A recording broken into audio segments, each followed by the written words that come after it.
ഇപ്പോഴും നമ്മളെല്ലാം നമ്മുടെ ഉള്ളിലുള്ളതിൻ്റെ 10% പുറത്ത് കാണിക്കാറുള്ളൂ.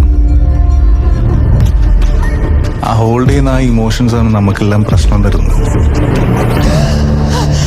പറയാതെ ബാക്കി വെച്ച കാര്യങ്ങളൊക്കെ നമുക്ക് പുറത്തേക്ക് കൊണ്ടുവരാം.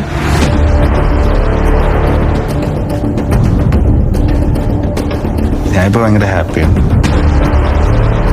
പ്രേമായിരുന്നു എന്ന് എനിക്ക് അറിയില്ല, പക്ഷെ എനിക്ക് അയാൾ ഒരുപാട് ഇഷ്ടമായിരുന്നു.